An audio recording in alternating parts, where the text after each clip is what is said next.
सो है guys, news boy. तो सबसे पहले हम लोग बात कर लेते हैं पाकिस्तान के बारे में। तो भाई पाकिस्तान नहीं सुधरने वाला। जब पाकिस्तान के मिनिस्ट्री ऑफ फॉरेन अफेयर्स के स्पोक्स पर्सन को इंडिया एंड चाइना मैटर के बारे में पूछा गया अरुणाचल प्रदेश को लेकर, इस पर वो कहते हैं हमने चाइना के स्टेटमेंट को नोट कर लिया है और कहते हैं पाकिस्तान चाइना को हमेशा सपोर्ट करेंगे उसके सॉवरेनिटी को और टेरिटोरियल इंटेग्रिटी के मामले में। बेसिकली इंडिया एंड चाइना के बीच में जो चल रहा है अरुणाचल प्रदेश को लेकर, इस मामले में पाकिस्तान चाइना के साइड में है, वो यही बोल रहे हैं। उसी के नीचे एक्स की तरफ से कम्युनिटी नोट आ जाता है लिखते हुए अरुणाचल प्रदेश एक इंटेग्रल एंड सॉवरेन पार्ट है ऑफ इंडिया। चाइना जो क्लेम करते हैं अरुणाचल प्रदेश उनका पार्ट है, वो हिस्टोरिकली एंड लीगली इनवैलिड है। पीआरसी यानी पीपल्स रिपब्लिक ऑफ चाइना की हिस्ट्री फोर्सफुल एक्सपेंशन की रही है। तिब्बत को ऑक्यूपाई किया, ईस्ट तुर्किस्तान ले लिया और साउदर्न मंगोलिया पर भी कोहेर्सन और मिलिट्री प्रेशर से कंट्रोल बनाया। पाकिस्तान ने जो इस मैटर पे बात किया है, इससे रिलेटेड एक यूजर लिखते हैं बेगानी शादी में अब्दुल्ला दीवाना। और अरुणाचल प्रदेश यानी नॉर्थ ईस्ट इंडिया का बात हो ही रहा, तो बात कर लेते हैं नागालैंड के बारे में। तो क्या नागालैंड के हॉर्नबिल फेस्टिवल में जाके एक व्लॉगर लिमिट क्रॉस कर देते हैं? बेसिकली वो नागालैंड के tourism and higher education minister से जो पूछते हैं सवाल, वो काफी सारे लोगों को ठीक नहीं लग रहा है। बट तेमजे निम्ना जो रिप्लाई करते हैं, जिस तरीके से आंसर देते हैं, वो काफी सारे लोगों को पसंद आ रहा है। पहले मैं वीडियो दिखा देता हूँ जो वायरल जा रहा है, आप देखिए।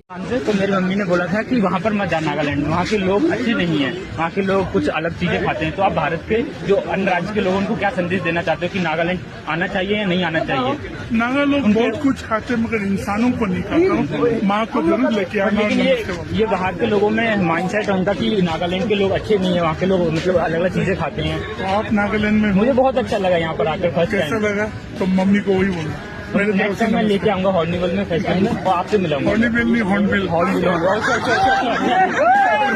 तो भाई वो टूरिज्म मिनिस्टर से जाके पूछते हैं कि मम्मी ने कहा था मत जाओ, वहाँ के लोग अच्छे नहीं है। बाहर के लोगों में माइंडसेट है कि नागालैंड के लोग अच्छे नहीं है, अलग अलग चीजें खाते हैं। इसके ऊपर एक जन रिएक्ट करते हुए लिखते हैं तुम ये क्वेश्चन नागालैंड के एक मिनिस्टर से पूछ सके, क्या ये एनफ नहीं है तुम्हें समझने के लिए कि north east one of the safest place है इंडिया में? तुम यही सेम क्वेश्चन आदित्यनाथ योगी से पूछ सकते थे उत्तर प्रदेश में। एक और यूजर लिखती है ऐसी चीजें तुम क्यों बोल रहे हो? अगर तुम्हें जगह पसंद आया है, कुछ बोलने से पहले सोचा करो। एक यूजर लिखते हैं नॉनसेंस व्लॉगर। एक और यूजर लिखते हैं तुम्हें कोई फोर्स नहीं कर रहा है यहाँ आने के लिए, अगर तुम्हें हमसे डर लगता है तो तुम अपने जगह पे रहो। और ऊपर से ये कहना कि तू अपनी मॉम को उनसे मिलवाएगा। भाई ये तो एक्स्ट्रा कॉन्फिडेंस हो गया, जैसे कोई मिनिस्टर हार लेकर उनको वेलकम करने खड़ा होगा। लॉल। और भी काफी इस तरीके के कमेंट्स लोग कर रहे हैं। आप क्या सोचते हो इसके बारे में? कमेंट करके जरूर बताना। भाई नाक बंद हो रखा है, ठीक है, थोड़ा आवाज गड़बड़ हो रखा है। तो चलिए नेक्स्ट अपडेट के बारे में बात करते, जो कि एक शॉकिंग वायरल वीडियो के बारे में, जो कि राजस्थान जयपुर से एक वुमेन एंड उनकी डॉटर रोड क्रॉस कर रहे थे। उतने में उनका पैसा गिर जाता है 50,000 रुपए। 50,000 का गड्डी था वो। इसके बाद होता क्या है, उनको ध्यान नहीं था कि उनका पैसा गिर गया। बट पीछे से दो जन जो बाइक में आ रहे थे बहुत तेज, वो देख लेते हैं। तुरंत से हाई स्पीड में वो बाइक रोकते हैं, भाग के जाते हैं, पैसा उठाते हैं, भाग जाते हैं। जो वुमेन है वो रोकने की कोशिश करती है लेकिन वो सक्सेसफुल नहीं होती। तो चलिए नेक्स्ट अपडेट के बारे में बात करते, जो कि आम आदमी पार्टी के एमपी राघव चड्ढा के बारे में। तो ये 10 मिनट डिलीवरी ऐप से रिलेटेड सीरियस इशू रेज करते हैं राज्यसभा में। यस, आजकल आपको पता होगा ब्लिंकिट, स्विगी का इंस्टामार्ट, ये सब के थ्रू आपको जो चीजें चाहिए वो 10 मिनट में डिलीवर हो जाता है। इसको लेकर राघव चड्ढा कहे कि जो डिलीवरी बॉयज है वो रोबोट्स नहीं है, वो भी इंसान है, किसी के फादर, किसी के पति, किसी का भाई, किसी का बेटा। इनके बारे में सदन को सोचना चाहिए। एंड जो 10 मिनट डिलीवरी के नाम पर क्रुएल्टी हो रहा है डिलीवरी बॉयज के साथ, ये खत्म होना चाहिए। सदन को ये गिग वर्कर्स के वेलफेयर के बारे में भी सोचना चाहिए। वो कहते हैं जो डिलीवरी बॉयज है जो काम करते हैं जोमेटो, स्विगी, ब्लिंकिट, जेप्टो जैसे ऐप में, ऑल्सो ओला, उबर के लिए जो ड्राइवर्स काम करते हैं, ऑल्सो जो होम सर्विस प्रोवाइडर्स है, ये सारे इनविजिबल पहिए हैं ऑफ द इंडियन इकोनॉमी। हम डेली मोबाइल पर एक बटन प्रेस करते हैं, हमें नोटिफिकेशन आता है कि आपका ऑर्डर रास्ते में है, आपका ऑर्डर डिलीवर हो चुका है, आपका राइडर अराइव कर चुका है। बट ये सारे नोटिफिकेशन के पीछे एक पर्सन है जिन्हें हम एक्नॉलेज नहीं करते। वो कहते हैं ये क्विक कॉमर्स और इंस्टेंट डिलीवरी ने कंपनीज को $1 बिलियन वैल्यूएशन तक पहुंचा दिया, यूनिकॉर्न बना दिया। लेकिन गिग वर्कर्स का कंडीशन आज भी डेली वेज लेबरर्स से भी ज्यादा खराब है। वो 3 मेजर चैलेंजेस के बारे में बात की है जो गिग वर्कर्स फेस करते हैं। Number 1, pressure of speed and delivery time. कहते हैं ना, एक डिलीवरी बॉय जो रेड लाइट में खड़ा है, वो सोचता रहता है कि अगर वो लेट हो गया तो उसका रेटिंग गिर जाएगा, उसका इंसेंटिव कट हो जाएगा, ऐप मुझे लॉग आउट कर देगा, आईडी मेरा ब्लॉक हो जाएगा। इसलिए वो ओवर स्पीड करता है, 10 मिनट डिलीवरी के लिए रेड लाइट्स को जंप करता है एंड ये करके अपने लाइफ को वो रिस्क में डालता है। Number 2, customer harassment. वो कहते हैं ये जो गिग वर्कर्स है उनमें कांस्टेंट फियर रहता है कि कस्टमर मेरे बारे में कोई कंप्लेन ना कर दे। और 5-7 मिनट वो कई बार लेट होते हैं तो उन्हें गाली दिया जाता है, धमकाया जाता है, 1 स्टार रेटिंग्स दिया जाता है, जो उनके पूरे महीने के परफॉर्मेंस एंड अर्निंग्स को इम्पैक्ट करता है। नंबर 3, बहुत ही खतरनाक वर्किंग कंडीशंस। वो कहते हैं ये जो गिग वर्कर्स है वो 12-14 घंटे काम करते हैं डेली, कोई भी वेदर कंडीशंस में, बिना प्रोटेक्टिव गियर के, बिना स्पेशल बोनसेस के। वो कहते हैं अनलाइक फैक्ट्री वर्कर्स, इन गिग वर्कर्स के पास ना परमानेंट एम्प्लॉयमेंट होती है, ना इंसानियत वाली वर्किंग कंडीशंस और ना ही हेल्थ या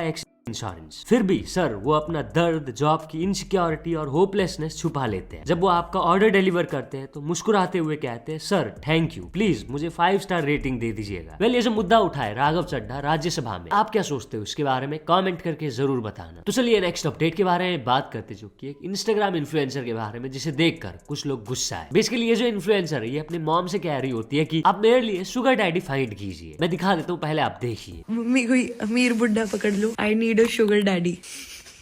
कर लो फॉर द प्लॉट, आप अपनी आपकी बलि चढ़ा दो, मेरे को एक अमीर बाप दे दो, मेरे को एक अमीर बाप दे दो, दे दो। क्या करोगी? अपने विधवा होने का कुछ तो फायदा उठा लो, मेरी जिंदगी भली कर दो। कोई अमीर बंदा पकड़ो भाई, डेट समबडी। मैं आपको हिंज पे डालती हूँ, टिंडर पे डालती हूँ, आप करो कुछ। क्या कर रही हो? इस बुढ़ापेपन का फायदा उठाओ। आपको गंजा भी मिल जाए, कोई अमीर गंजा भी मिल जाए तो क्या दिक्कत है? आपके खुद के बाल झड़ रहे हैं। अमीर बाप दो मेरे को, give me a rich daddy. पहले इसी वीडियो को शेयर करते हुए एक यूजर लिखती है, ये शेमलेस इंस्टाग्राम क्रिएटर अपनी मॉम को कह रही है to find a sugar daddy for her, joker. एक और यूजर उसी वीडियो के ऊपर रिएक्ट करते हुए लिखती है, जिस किसी को भी ये फनी लग रहा है उन्हें पेरेंटल बाउंड्रीज का मतलब ही नहीं पता। अगर कोई लड़की अपनी मॉम को विधवा बोल दे और लोग उसे क्यूट समझ ले तो गॉड हेल्प दिस जनरेशन। तो चलिए नेक्स्ट अपडेट के बारे में बात करते, जो कि है most searched meanings in India on Google in 2025 के बारे में। मतलब इस साल इंडिया में कौन से वर्ड का मीनिंग सबसे ज्यादा सर्च किया गया। नंबर 1 पर है सीज फायर, नंबर 2 पर है मॉक ड्रिल। ये 2 वर्ड्स क्यों है लिस्ट में आपको पता होगा। इंडिया वर्सेस पाकिस्तान का जो चल रहा था उस टाइम पे सबसे ज्यादा सर्च किया गया था ना cease fire and mock drill. इसके बाद है पूकी, इसके बाद है मे डे, इसके बाद 5201-314। अब ये क्या है मुझे नहीं पता भाई। इसके बाद है स्टैम्पेड, इसके बाद है ई साला कप नामड़े, इसके बाद है नॉन्स, इसके बाद लेटेंट, इसके बाद इंसेल। समय रायना का इंडियाज गॉट लेटेंट का लेटेंट भी काफी सारे लोगों ने सर्च किया। और जो समय रायना का बात हो ही रहा तो बात कर लेते हैं उनके ही बारे में। तो समय रायना जीत गए सुपर पॉग चैंप्स। सुपर पॉग चैंप्स बता दो एक सेलिब्रिटी चेस टूर्नामेंट है जिसमें स्ट्रीमर्स, यूट्यूबर्स, इन्फ्लुएंसर्स, एक्टर्स को इनवाइट किया जाता है। वो $10,000 भी जीते बता दूं। एंड वो पूरा पैसा वो डोनेट कर दिए टू हेल्प चेस। बेसिकली ये पैसा चेस प्लेयर्स जो नीड में है उन्हें सपोर्ट करने के लिए यूज होगा। और जो समय रायना का एक वीडियो अभी वायरल जा रहा है जहां वो एक दुकान में एंटर करते हैं माउथ फ्रेशनर खरीदने के लिए, जिसके बाद जो दुकानदार है वो तो पहचानता ही है और जो एक कस्टमर जो कुछ खरीदने आया था वो भी पहचान जाता है, हैरान रह जाता है ना। आप देखिए।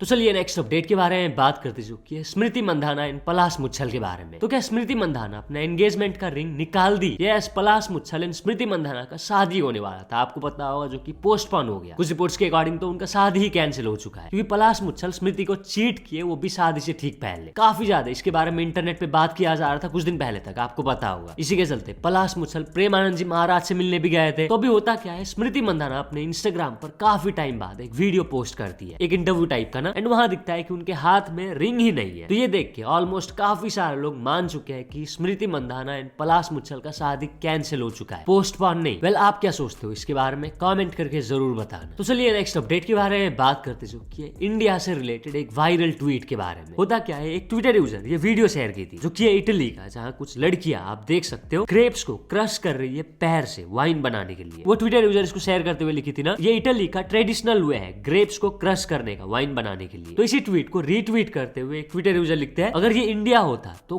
काफी सारे लोग गलत गलत चीजें बोल रहे होते। एंड ये ट्वीट में आप देख सकते हो 1 लाख से ज्यादा लाइक्स हो चुके हैं। इसके बाद होना क्या है, ये ट्वीट के नीचे भी काफी सारे लोग गलत सलत कमेंट्स करने लगे इंडियंस के अगेंस्ट में। जिसके बाद वो ट्विटर यूजर लिखता है, muted because I can't bro, I can't anymore. Comments के अकॉर्डिंग इटालियंस ये कर सकते हैं क्योंकि वो अट्रैक्टिव है एंड गंदा पानी यूज नहीं करते, बट इंडियंस ये नहीं कर सकते क्योंकि वो अगली है एंड वो गंदा पानी यूज करते हैं। रेसिज्म तो बहुत ज्यादा ज्यादा है भाई बाहर इंडियंस के अगेंस्ट में। रियल लाइफ में भी काफी सारे इंडियंस रेसिज्म फेस करते हैं, कई सारे वीडियोस आपने मैंने देखा ही है, बट ऑनलाइन तो उससे बहुत ज्यादा रेसिज्म है भाई इंडियंस के अगेंस्ट में। तो चलिए नेक्स्ट अपडेट के बारे में बात करते जो कि इंडिगो के बारे में। तो क्या इंडिगो सरकार को ब्लैकमेल कर रही है? यस, पिछले कुछ दिनों से आपने देखा होगा इंडिगो के पैसेंजर्स का हाल बहुत ही बुरा है। लास्ट 4 दिनों में 1000 से भी ज्यादा फ्लाइट्स इंडिगो का कैंसिल हो चुका है। एयरपोर्ट में माहौल बहुत ही खराब है, लोग बहुत ज्यादा गुस्सा हो रहे हैं, फ्लाइट्स डिले पे डिले हो रहा है, कैंसिल हो रहे हैं ना। क्यों हो रहा है ऐसा? एंड क्या इंडिगो वाले ये जानबूझकर कर रहे हैं सरकार के ऊपर प्रेशर बनाने के लिए? इसी से रिलेटेड ध्रुव राठी एक वीडियो पोस्ट किए थे, मैं छोटा सा क्लिप दिखा देता हूँ पूरा, अगर आपको देखना है तो link is in the description. सवाल यह है कि देश की सबसे बड़ी एयरलाइंस इस तरीके से अचानक से कैसे कोलैप्स हो गई। इसके पीछे कारण है इंडिगो की मिसमैनेजमेंट और शायद से सरकार को ब्लैकमेल करने की कोशिश। कुछ समय पहले की बात है दोस्तों, डीजीसीए ने नए flight duty time limitation rules बनाए जिससे पायलट्स और क्रू को प्रॉपर रेस्ट मिल सके और पैसेंजर्स की सेफ्टी बेटर हो सके। इन नए रूल्स के अनुसार पायलट्स और क्रू के लिए वीकली रेस्ट पीरियड 36 घंटे से बढ़ाकर 48 घंटे कर दिया गया और डेली वर्किंग आवर्स 8 घंटे किए गए। इसके अलावा नाइट लैंडिंग्स को 6 से घटाकर 2 कर दिया गया। इन रूल्स का मतलब है कि अब सेम नंबर ऑफ फ्लाइट्स को ऑपरेट करने के लिए एयरलाइंस को ज्यादा पायलट्स और क्रू मेंबर्स हायर करने पड़ेंगे। इन रूल्स को ओरिजिनली मार्च 2024 में इंप्लीमेंट किया जाना था, लेकिन तब इंडिगो और बाकी एयरलाइंस ने कहा नहीं, ये तो बहुत जल्दी है, प्लीज इसे डिले करो क्योंकि हमें थोड़ा समय चाहिए नए पायलट्स और क्रू मेंबर्स को हायर करने के लिए। लेकिन 18 महीने का टाइम दिए जाने के बाद भी इंडिगो ने ढंग से हायरिंग नहीं करी। एयरलाइंस पायलट एसोसिएशन के प्रेसिडेंट सैम थॉमस का कहना है कि जब भी रूल्स एयरलाइंस के फेवर में नहीं होते तो एयरलाइंस फ्लाइट डिले कर देती हैं या कैंसिल कर देती हैं ताकि सरकार पर रूल्स चेंज करने का प्रेशर बनाया जा सके। इसलिए कहा जा रहा है कि इस तरीके से फ्लाइट्स को कैंसिल करना यह कोई प्लानिंग फेलियर नहीं था, बल्कि एक कैलकुलेटेड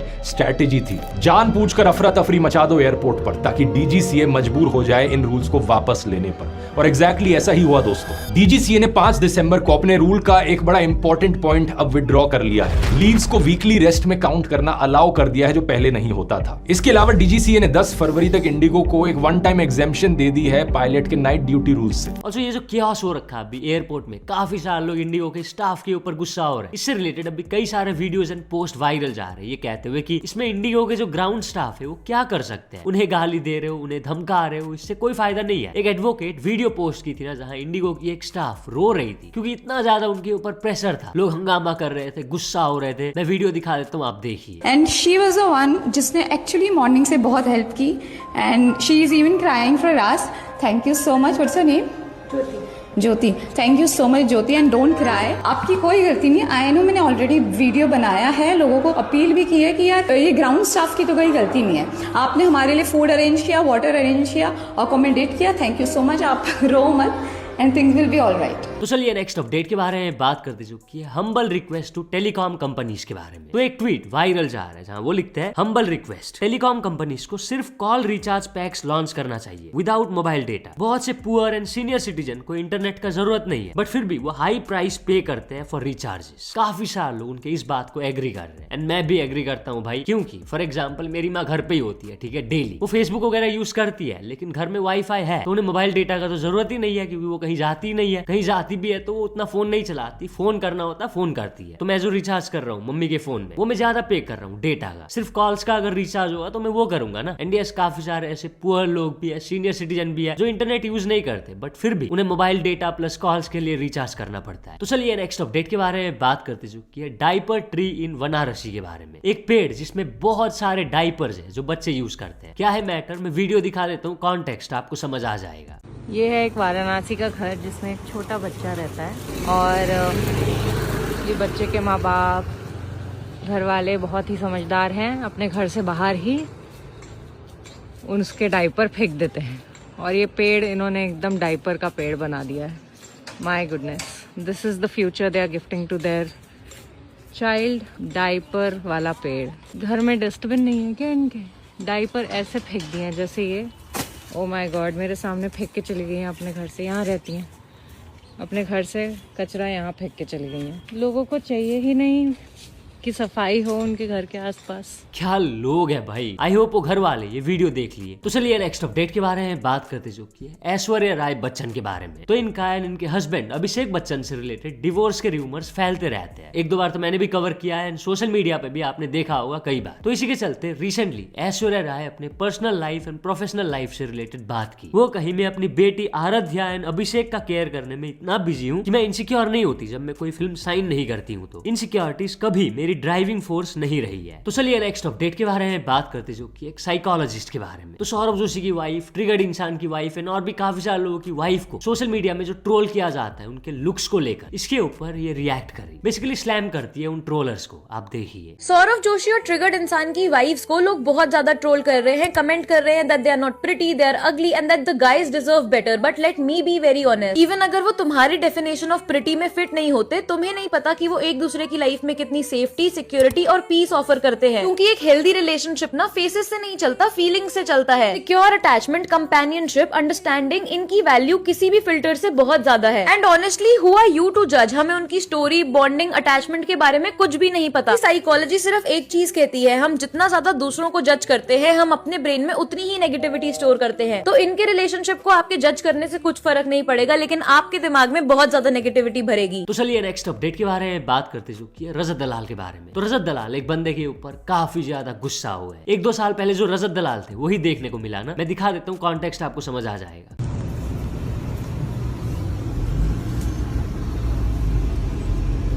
ये है ना, ये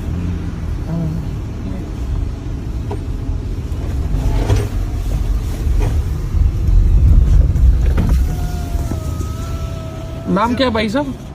नाम क्या है? सर अभी पानी डाल दूंगा, पत्ते थे ना।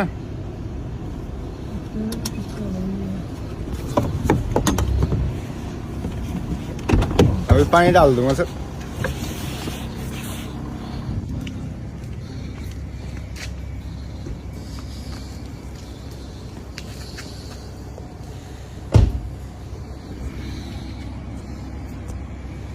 अब भाई साहब आपके जूत मारूं या डंडे मारूं? सर जो करना कर लो। मारूंगा तो नहीं, खैर गलती हो मैं गई एक सर। सभ्य आदमी हूँ।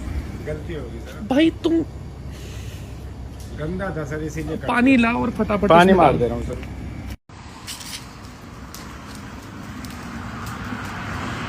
ये सूखे सूखे पेड़ हैं, इनके बीच में आग लगा।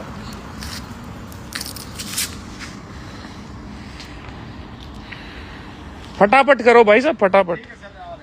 तो बस आज के लिए बस इतने अपडेट्स थे। अगर तो वीडियो पसंद आया तो लाइक जरूर कर देना। मिलते हैं अपने नेक्स्ट वीडियो में।